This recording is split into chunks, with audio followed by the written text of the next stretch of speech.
Nessa aula vamos estudar sobre os impactos ambientais que são provocados pelas práticas agropecuárias. Então aqui vamos ver que a agricultura e a pecuária, apesar de serem atividades essenciais para a sobrevivência humana, ela traz consigo vários impactos que degradem a natureza, e com isso tem que haver um subprojeto para tentar amenizar esses efeitos sobre a natureza, para que as práticas possam prosseguir sem afetar demais o solo, o ambiente, e com isso vivermos em harmonia com a natureza. Primeiro vamos ver aqui alguns conceitos que já estudamos, vamos fazer apenas alguma revisão, como por exemplo a agricultura, que já sabemos, utiliza técnicas que são aplicadas ao uso do solo, a manipulação do solo para produzir alimento e matéria-prima. Então, ocorre a produção tanto de alimento com o uso do solo, quanto da matéria-prima utilizada para a confecção de outros alimentos na indústria, ou de subprodutos como maquiagem, como utensílios domésticos, etc. A pecuária, que são técnicas de criação de animais para também produção de alimento e matéria-prima. Então o animal ele é criado, animal que é destinado para o abate, como o bovino, por exemplo, que é utilizada como alimento sua carne, o leite, alguns órgãos internos também, e utilizado matéria-prima para a confecção de alguns produtos, como o couro do animal, o próprio chifre, os dentes, várias partes do bovino é utilizada para a confecção de matéria-prima. Impacto ambiental, que é qualquer alteração nas propriedades físicas, químicas ou biológicas do meio ambiente provocadas pela ação antrópica, que é toda ação causada pelo ser humano. Então qualquer ação que o ser humano produza e que altere o meio ambiente, aqui faltou o L, que altere o meio ambiente, aí teremos um impacto ambiental, porque qualquer alteração que é exercida no meio ambiente, ela vai ser prejudicial, não vai haver alteração que melhore, a não ser que faça um replantio e tente simular o ambiente natural.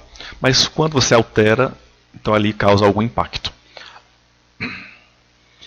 A redução das áreas de formações vegetais naturais é o primeiro e mais visível impacto das atividades agropecuárias. Então é a primeira coisa aqui observada com as atividades agropecuárias, seja ela agricultura ou pecuária, é justamente a redução da formação vegetal, porque para o plantio é necessário haver espaço, é necessário haver terras, e também para a criação de animais tem que ter espaço, tem que ter terra disponível para o animal circular e também pastar. Então não é apenas a agricultura que depende do espaço e que causa desmatamento. A pecuária, por muitas vezes, causa ainda mais desmatamento do que a própria agricultura. Com ela, a redução da biodiversidade. Com biodiversidade, vamos entender que seja a diversidade de espécies, animais e vegetais de um ecossistema. Então, em um ecossistema que está em equilíbrio, se não ocorrer nenhum tipo de impacto, nenhuma interferência, então ali as espécies animais e vegetais se ajudam e vão sobrevivendo, uma ajudando a outra, mesmo que inconscientemente, porque a natureza age dessa forma. Mas com a interferência humana, ocorre alguma alteração no ecossistema, e essa alteração pode gerar um processo em cadeia que vai atingir diversas espécies e pode ocasionar a extinção delas. E essa extinção é que vai reduzir a diversidade de espécies que existia naquele ecossistema que foi degradado. Muitas espécies precisam de uma grande área para se reproduzir. Muitas espécies, tanto animais quanto vegetais, precisam de um espaço amplo para que haja reprodução. E com a redução dessa formação vegetal natural, o que ocorre é que essas espécies não mais terão o espaço necessário para reproduzir, consequentemente irão perecer. A localização das terras agricultáveis atualmente coincidem com os locais dos grandes biomas tropicais, subtropicais e temperados que existiam na sua época mais remota. Então hoje as terras agricultáveis que ocorre a agricultura e também a pecuária, mas principalmente a agricultura, elas são o local que era áreas de grandes biomas tropicais, também subtropicais e temperados. Isso ocorre porque nessas terras de florestas tropicais, subtropicais e temperadas, as terras são baixas, são terrenos sem muito aclives. O clima é favorável, principalmente nas áreas subtropicais, dependendo do tipo de cultura. Tropical, subtropical, temperado, são climas favoráveis porque são úmidos e tem uma certa época de acordo com o tipo de cultura. E também nessas áreas tinha madeira abundante e que sempre atraiu os agricultores, justamente por conta das terras baixas e da madeira abundante que poderia ser retirada para construir habitações, seja ela permanentes ou de longa duração, também o clima favorável. Com isso, principalmente no primórdio da agricultura, que foram as terras que mais ocuparam. Aqui nós podemos observar uma comparação entre a cobertura original, cobertura vegetal original do Brasil, aqui a Amazônia, aqui a Mata Atlântica. O Cerrado foram ignorados, mas essas são as duas principais florestas brasileiras. E aqui a cobertura atual, observando que a Mata Atlântica praticamente foi dizimada, justamente foi substituída pelas cidades e pela prática agropecuária na Mata Atlântica. Apenas alguns resquícios, mais 95% foi dizimada, e a Amazônia, que tem ainda uma grande área existente, mas que gradativamente está sendo também retirada. E aqui nós podemos observar a Europa atualmente, como está a situação da cobertura vegetal europeia. Por exemplo, aqui, Alemanha, a gente observa que praticamente são manchas de vegetação. As únicas áreas de vegetação é justamente essas áreas escuras. Que na Holanda, por exemplo, pouca área de vegetação existe. Os europeus têm o costume de dizer que tem uma preservação ambiental, mas que o que eles preservam é apenas aquilo que eles têm, que é muito pouca coisa. Se a gente olhar de mais perto, podemos observar que são manchas de vegetações. Observem aí que apenas poucas áreas de vegetação existem na Europa. Então essa aqui é a maior área de vegetação na Holanda, que é muito pouco. O resto de verde que observa no mapa é justamente áreas agrícolas. Isso aqui é tudo área agrícola e o mais escuro aqui é a vegetação.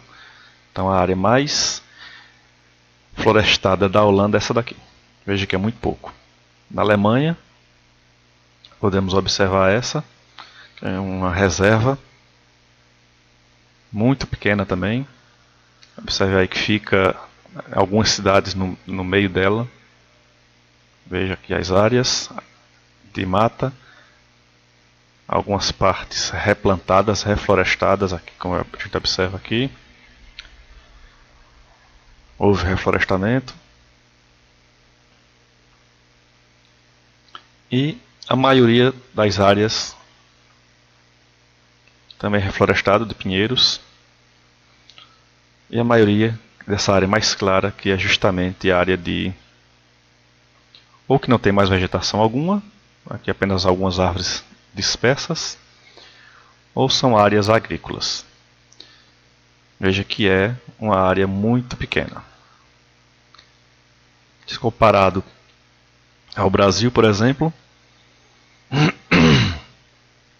mesmo com muito desmatamento, aqui toda essa área verde ainda é de vegetação nativa, como por exemplo aqui pesqueira. Veja que tem uma área florestal muito grande em relação à Europa. Veja aqui o tamanho dessa área, uma área florestada contígua muito grande, inclusive em Garanhuns aqui nós temos também áreas florestadas,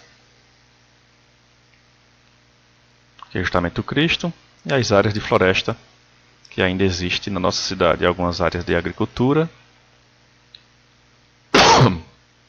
mas ainda existe muita mata. Veja o tamanho dessa mata aqui, ainda é muito grande em relação à Europa. Áreas de vegetação contígua sem intervalos. Veja aí, não tem nenhuma área, nenhuma parte com a cidade, nenhuma interrupção. Se formos para a floresta amazônica, aí aqui a vegetação é ampla, né? A floresta mais densa do mundo. Veja que tudo isso aqui é vegetação. É uma floresta que, se a pessoa cair aqui, nunca mais vai sair, porque vai se perder e não tem como ser descoberto. Essas áreas aqui são as áreas de desmatamento. Se a gente for para dentro da mata, observe aí que tem umas partes que os madeireiros vão para o meio da floresta apenas para desmatar e dificultar a localização, porque fica no meio. Só que aí por satélite dá para identificar tudo. Mesmo uma manchinha, por menor que seja, dá para identificar uma fazenda aqui no meio da floresta amazônica, para saber se é uma fazenda legal ou ilegal. E aqui algumas áreas também de desmatamento, que é construída a estrada de terra, e aí é feito desmatamento ao longo da floresta. A maioria deles ilegal, principalmente quando se trata na região aqui no meio da mata.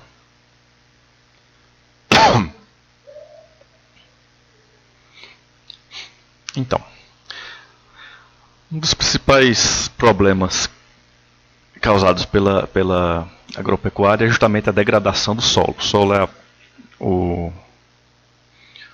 a matéria-prima justamente dessas duas atividades e é o que mais sofre. A degradação do solo,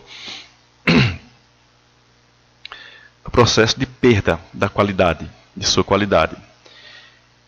E essa qualidade é justamente perdida por fornecer perda dos nutrientes das plantas.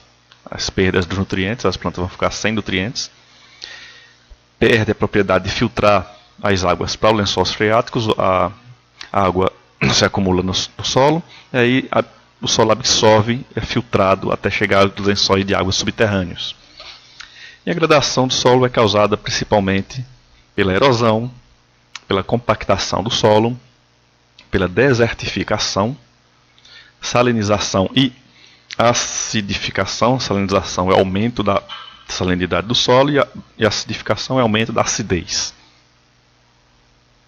Perda da estrutura que o solo tem, contaminação e o excesso ou a falta de drenagem, que é justamente o excesso de água ou a falta de água para irrigar o solo, e aí vai causar a sua degradação. Então nós vamos começar aí justamente pelo processo de erosão do solo, que são 3 os tipos de erosão que são causadas pelas práticas agrícolas. Existem vários tipos de erosões naturais, causados pelos elementos naturais, e esses tipos de erosões aqui são causadas pelas práticas agrícolas, que são a erosão hídrica, que o nome já está dizendo, causada pela água, justamente a água da chuva e a água dos rios.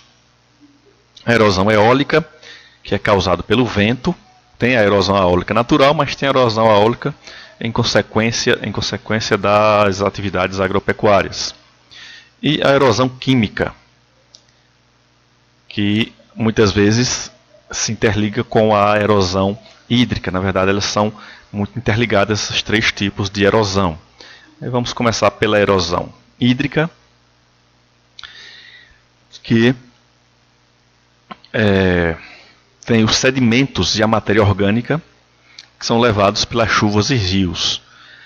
Esses sedimentos são as partículas do solo, muitas vezes partículas de sustentação do solo, que são levadas pelas águas, e com isso o solo fica arenoso, sem sustentação.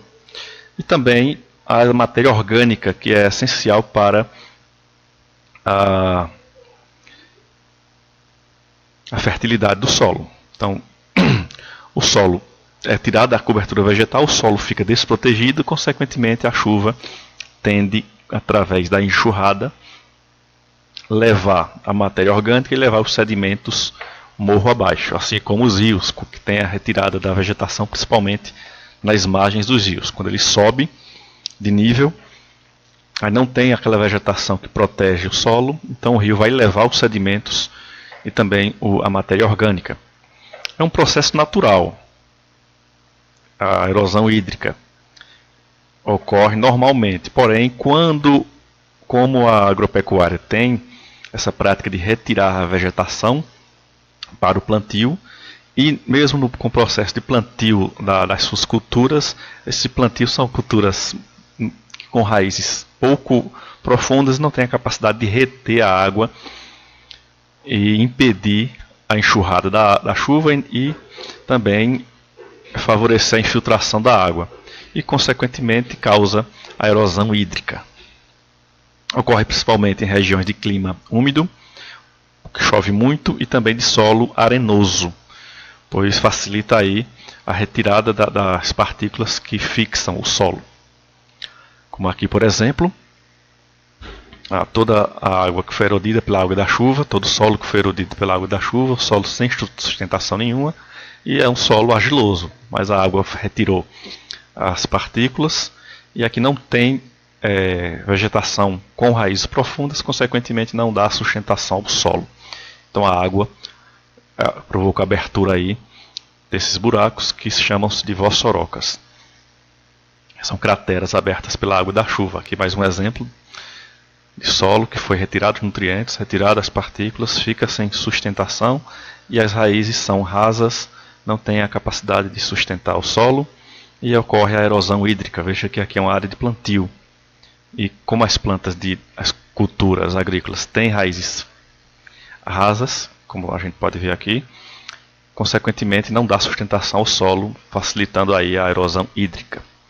E aqui, causado pela água da chuva, as valas que são abertas, que a água da chuva leva consigo devido à falta de vegetação na parte superficial do solo. A erosão eólica, que é o desgaste do solo pela ação do vento por partículas do próprio solo. Então, em um local, o vento vai levar essas partículas e atirar em outras partes do solo, e com isso vai causando o desgaste pelo processo de lixação, vai lixando através das partículas batendo no solo, na rocha. Também é um processo natural, ocorre muito em áreas de deserto, justamente por ter um solo arenoso, mas quando o ser humano retira a vegetação, ou no período de preparo do plantio, quando o solo fica exposto e os ventos são fortes, aí eles retiram as partículas do solo, causando aí a erosão eólica, pois facilita a remoção das partículas pelo vento. Fica mais fácil com o solo exposto do que com o solo plantado. E ocorre com mais frequência em regiões mais secas, áridas ou semiáridas, justamente por ter um solo arenoso e não tem muita característica de fixação das partículas do solo um com a outra. Aqui, por exemplo, solo desprotegido, totalmente erodido pela ação do vento. Que nossa região conhece o redemoinho, e esse redemoinho também é favorecido pela área plana e que vai retirar aí as partículas do solo. E aqui mais uma vez é outro redemoinho que retira as partículas do solo, deixando ele mais desprotegido do que já está. A erosão química é causada pela perda de elementos químicos que são essenciais às plantas, como nitrogênio, como cálcio, como fósforo, potássio. Esses elementos são dissolvidos pela água da chuva ou dos rios. Esses elementos são essenciais às plantas, seja ela nativa ou seja a planta de culturas agrícolas. Os elementos são dissolvidos e perde a produtividade, justamente por não ter mais esses nutrientes. Para tentar corrigir isso, é feito colocado adubos químicos para corrigir a falta desses elementos químicos, que são essenciais à plantação. Os elementos que acumulam nas águas, eles são despejados nos rios, nos lagos e oceanos, né? Primeiro vem da chuva vai para o rio, dos rios para os lagos, depois ou para os oceanos. Então, a consequência é que esses elementos são dissolvidos do solo e vão direto para os rios, lagos e oceanos. Com isso ocorre a eutrofização, que é justamente a redução do oxigênio da água.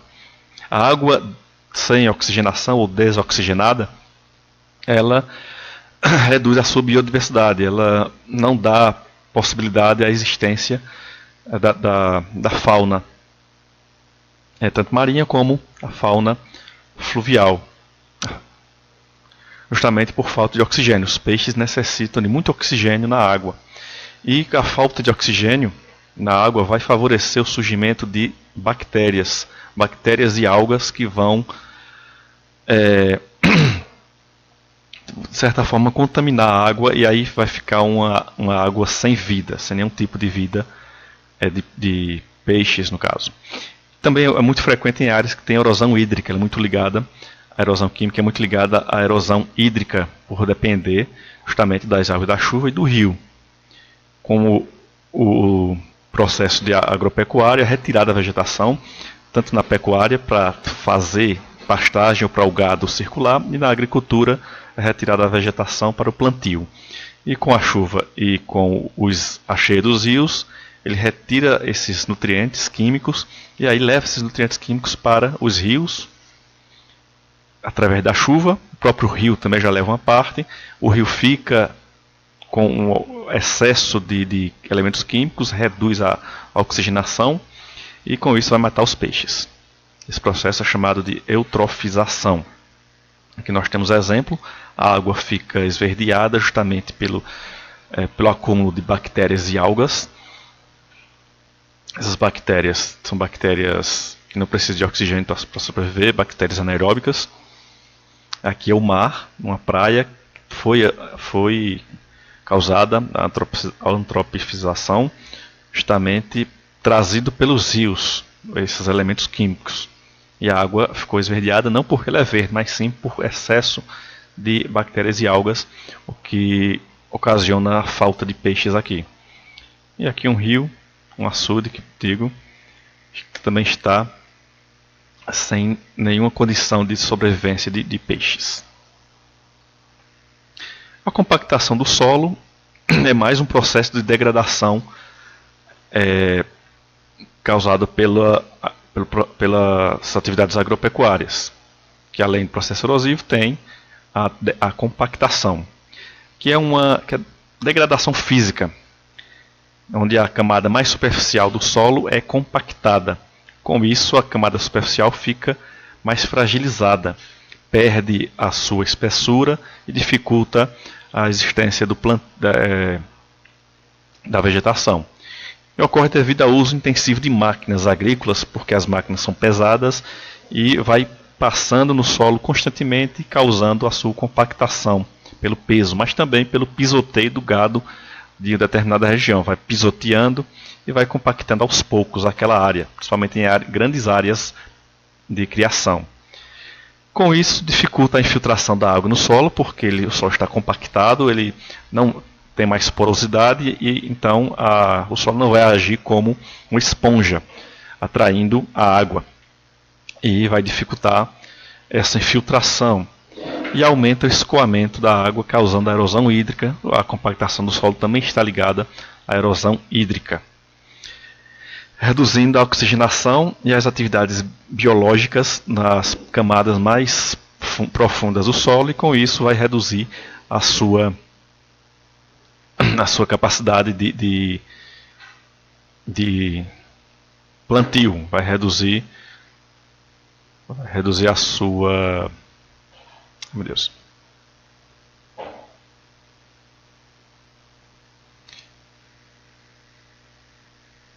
Vai reduzir a sua fertilidade. É mais frequente em áreas de intensa atividade agropecuária. Quanto mais a produção agropecuária tiver, mais intensa é a compactação do solo. Como podemos ver aqui, o pneu do trator que vai amassando o solo, deixando bem compacto. As áreas compactas não permitem a infiltração da água, consequentemente vai haver o escoamento, e o gado pisoteando vai causar também a compactação do solo.